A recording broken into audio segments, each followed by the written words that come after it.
ખંભાતનો પ્રસંગ છે. ખંભાતના સદાશિવભાઈ, અને એ જમાનામાં 1.25 લાખ રૂપિયાની હવેલી બાંધેલી. કેટલાની? એ જમાનામાં 1.25 લાખ રૂપિયાની હવેલી બાંધેલી. અને સદાશિવભાઈ લાકડું બધું વિદેશીની ઇમારતીઓ, વિદેશી બધું લાકડું ને શું એમાં કાર્વિંગ, કલાત્મક બધું કામ. એટલે રસ્તેથી કોઈ પસાર થઈને જતો હોય ને એ એમ કહો હવેલી તો સદાશિવની હો, કેવું પડે ભાઈ ભાઈ. આવી હવેલી એને બનાવેલી. પણ ભક્તો, જ્યારે આત્મા ઓળખાય ને ત્યારે શું થાય અને દેહ ભાવમાં વ્યક્તિ વર્તતો હોય ત્યારે શું થાય એ સમજવા માટે આ પ્રસંગ. એ સદાશિવભાઈ હવેલી બનાવી, પણ હવેલી બનાવતા બનાવતા હવેલી મારી છે,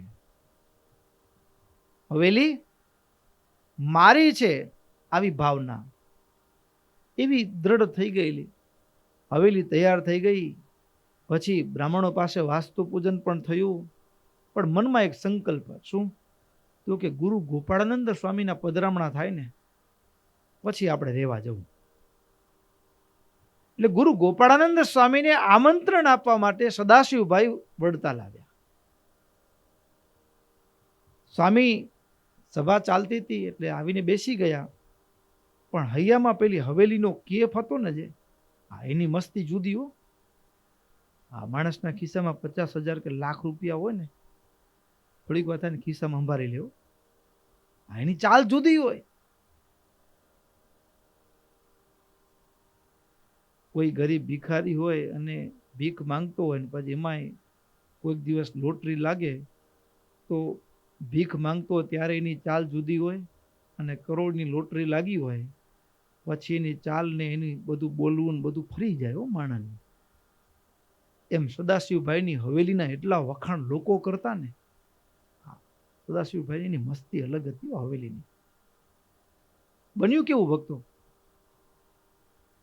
સભા તો એ દિવસની કથા પૂરી થઈને પછી સ્વામીને સમાચાર આપ્યા કે સ્વામી, આખા મલકમાં ન હોય, અમારા ખંભાત પંથકમાં ન હોય ને એવી હવેલી બની સ્વામી. હું કહું એમ નહીં, ખંભાતનો એક એક માણ એમ કે સદાશિવની હવેલી કેવું પડે હો. પણ સ્વામી હવેલી ભલે સ્વામી 1.25 લાખ રૂપિયા ખર્ચો કર્યો સ્વામી, પૂછ્યું ન હોય ને બધું ઇન્ટ્રોડક્શન આપ્યો. 1.25 લાખ સ્વામી, બધું વિદેશી લાકડું. અને સ્વામી કારીગરો તો આખા બધા બહારેથી બોલાવેલા. અને શું સ્વામી સાહેબ હવેલી બની છે ને.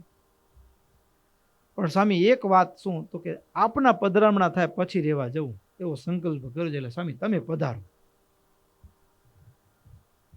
પણ સ્વામીને જે વાત કરી ને કે સ્વામી 1.25 લાખ રૂપિયાની હવેલીને આપણી હવેલીને શું હવેલીને, એટલે સ્વામી તો જાણી ગયા કે આને હવેલી ત્યાં તો બની છે ખંભાતમાં, પણ બીજી હવેલી અહીંયા માય બની ગઈ છે આખી.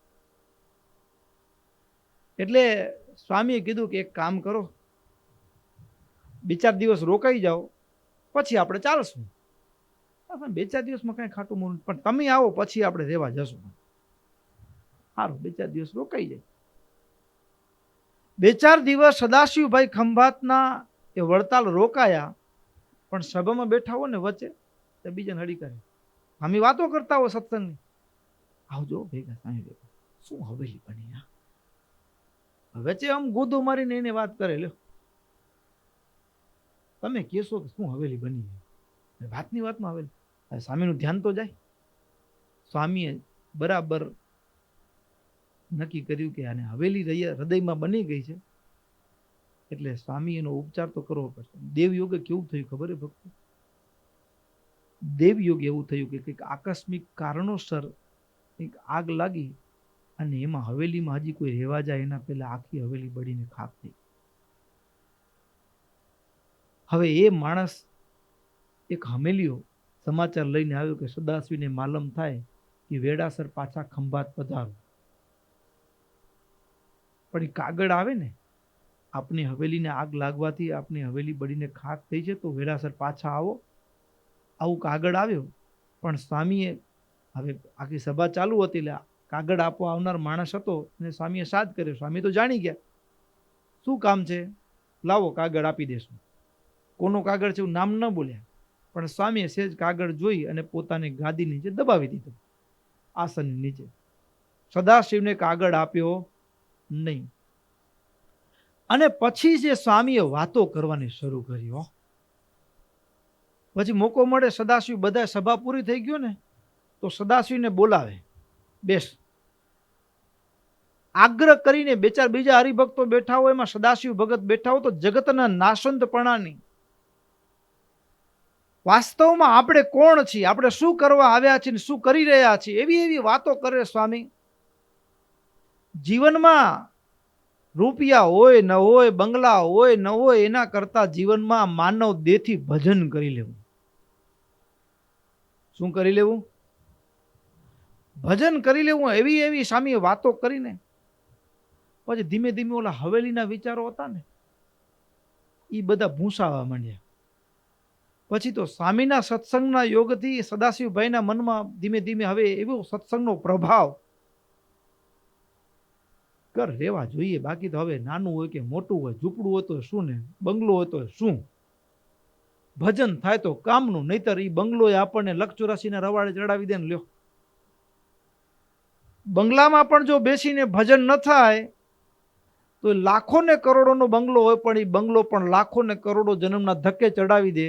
અને ફાટલી તૂટલી ઝૂંપડી હોય, ઘાસની હોય, એમાં પાણી ટપકતું હોય વરસાદમાં, પણ એમાં બેસીને માલિપા બેસીને જો ભજન થતું હોય તો એ ઝૂંપડી આપણને ઠાકોરજીના ચરણ સુધી પહોંચાડી દે.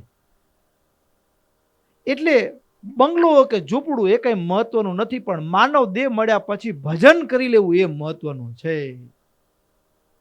કારણ શું? કારણ એટલું કે એ મિલકત હશે, સંપત્તિ હશે, એ તો આ લોકની છે અને એ કઈ ભેગી ચાલવાની નથી. અને ભેગું ચાલે એવી કોઈ સંપત્તિ હોય તો એ ભજન છે. 7 પેઢીનું ભેગું કર્યું હોય. આ એક શેઠ હતા ને, એક શેઠ એટલા બધા પૈસાદાર, ઘરમાં પણ દીકરાઓ કયાગરા, ઘરવાળા કયાગરા. ઘણી વખત એવો પૈસો પણ ઘરમાં ધમાલો તો પૈસાનો આનંદ ન હોય, બરાબર ને? આને તો બધી વાતે સાનુકૂળ. 7 માળની હવેલી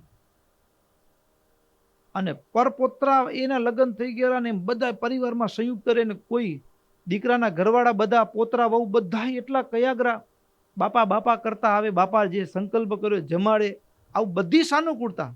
ધંધોય સારો ચાલે, પણ છતાંય મન ઉદાસ રહ્યા કરે. એટલે એક વખત કોઈએ પૂછ્યું, તમે ભગવાને આ બ્રહ્માંડમાં જેટલું સુખ કહેવાય એટલું બધું તમને આપ્યું છે, પૈસો છે, અનુકૂળ સંતાનો, પત્ની, ઘર, બધું છે તમારી પાસે, છતાંય તમારા મુખ ઉપર આમ ઉદાસીનતા દેખાય છે. તો કે એક ચિંતા છે. શું? તો કે 7 પેઢીનું થઈ ગયું, પણ 8મી પેઢીનું શું થશે? જેની ચિંતા હતી, 7 પેઢી જેટલું તો છે, પણ 8મી પેઢી આવશે, એ બિચારાનું શું થશે? લ્યો, 8મી પેઢીનું શું? અને બાકી તો એવું છે કે આ દુનિયામાં આપણે એમ લાગે કે આ મકાન છે, આપણા નામનો દસ્તાવેજ હશે, પણ આપણે એના માલિક નથી. આપણે એના માલિક નથી, આપણે તો કેવળ એના ઉપભોક્તા છીએ. પણ લોક વ્યવહારની એક મર્યાદા છે, એટલે આપણા નામનો દસ્તાવેજ બને. પણ આપણે નહોતા ને ત્યારે આ જગ્યા હતી પૃથ્વી. આપણે છીએ ત્યારે છે ને આપણે નહીં હોય ને ત્યારે હશે, બરાબર ને? આપણે એના માલિક નથી. પણ તકલીફ ક્યાં છે? માણસ માલિક નથી ને માલિકીનો દાવો કરી દે કે મારું છે. આ શરીરે આપણું ક્યાં છે? એ જીવ સાને ફરે છે ગુમાનમાં, ગુમાનમાં, તારે રેવું ભાડાના મકાનમાં, એ તારે રેવું ભાડાના મકાનમાં. આ મકાન પણ ભાડાનું, ભગવાનનું દીધેલું છે. આ દેહરૂપી મકાનના પણ આપણે માલિક નથી. પણ જ્યારે જીવ આ દેહરૂપી મકાનને પોતાનું માની લે ને કે આ દેહ તે હું છું, એટલે 5, 25, 50 વર્ષ થઈ ગયા હોય ને, આ ફર્નિચર બધું નીકળી ગયું, દાંત પડી ગયા હોય, આંખે ઊંડા ઉતરી ગયો હોય, ચામડીમાં કરચલી પડી ગયો, અને દિવાલોમાં ખખડધજ થઈ ગયું હોય, અને ગુડિયા વેલ બધે આમ ચીચાટા પાડતા હોય એવી બધી થઈ ગયું, પણ છતાં એ ભાંગલું તૂટલું મકાન તો પણ ખાલી કરવા તૈયાર થાય નહીં. આ દેહ છોડવાની કોઈની ઈચ્છા થાય, હાવ ભાંગલું તૂટલું માંડ ડચકા લેતા લેતા હાલી અગાતું હોય, લ્યો 2 પગલા ચાલે ને ત્યાં શ્વાસ થતું હોય બાબાનું, તો પણ મરવું કઠિન લાગે. આ દેહરૂપી મકાનમાં પણ જીવ માલિક થઈ બેસે છે, માલિક છે નહીં પણ મારું મનાઈ જાય છે, ત્યાં તકલીફ છે. પણ એ આત્મા એ ગુણાતીતાનંદ સ્વામી ને ગોપાળાનંદ સ્વામી જેવા સાધુ એ જીવને આવી રીતે ચોખ્ખા કરે. ગોપાળાનંદ સ્વામી તો સદાશિવભાઈને એવી એવી વાતો કરીને, એટલે ગણિત, જીવનું ગણિત, આ દુનિયાનું સાચું ગણિત શું? સાચું ગણિત શું? સૌ પોતપોતાનું પ્રારબ્ધ લઈને આવ્યા છે. હા, સૌ પોતપોતાનું પ્રારબ્ધ લઈને આવ્યા છે. આપણે આપણા કર્તવ્યમાંથી વિમુખ ન થઈ, પણ એની ચિંતા કે મારા ગયા પછી બિચારાનું શું થશે. આપણા ગયા પછી જલસા કરતા હોય, લ્યો બાપો ચિંતા કરતા છોકરાનું શું થશે, બાપાને સંસારને હળગાવી આવીને અહીંયા કને સુખડીને મોજ મેવાસતા કરતા હોય. અને હવે તો કેવો જમાનો આમ ગજબ થયો, આમ શમશાનમાં જ પછી અહીંયા કને ચિતાને આગ લગાવીને પછી ચા પાણી નાસ્તો કરતા હોય ત્યાં જ બેહીને પાછા. અને ઘરે આવીને એને રડતા હોય. દુનિયામાં હવે તો રડવા વાળા ભાડે મળે છે, એવું થઈ ગયું જમાનું.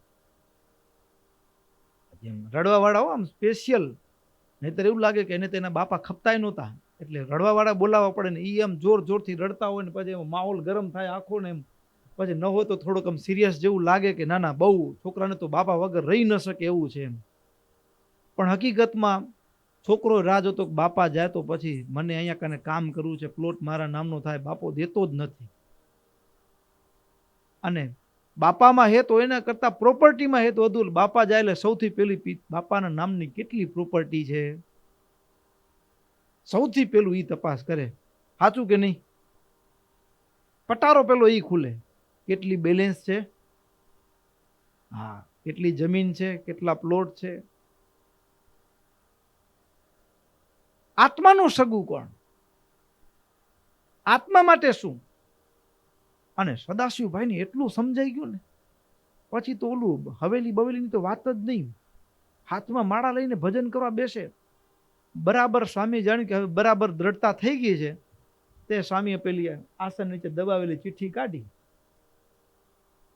અરે ભગત, આ તો ચિઠ્ઠી ભૂલાઈ ગઈ, તમારો કાગળ આવ્યો છે. સદાશિવભાઈને ચિઠ્ઠી આપી, પણ સદાશિવભાઈના મુખ ઉપર દોરાનો ફરક પડ્યો નહીં. દોરાનો ફરક પડ્યો નહીં. અને સ્વામી પૂછ્યું શેના સમાચાર છે? તો કે સ્વામી હવેલી સળગી ગઈ એવું કહે છે. શું કહે છે? હવેલી સળગી ગઈ એવું કહે છે. સ્વામી કે તમને કઈ થતું નથી તમારી? તમે કહો તો 1.25 લાખ રૂપિયાની.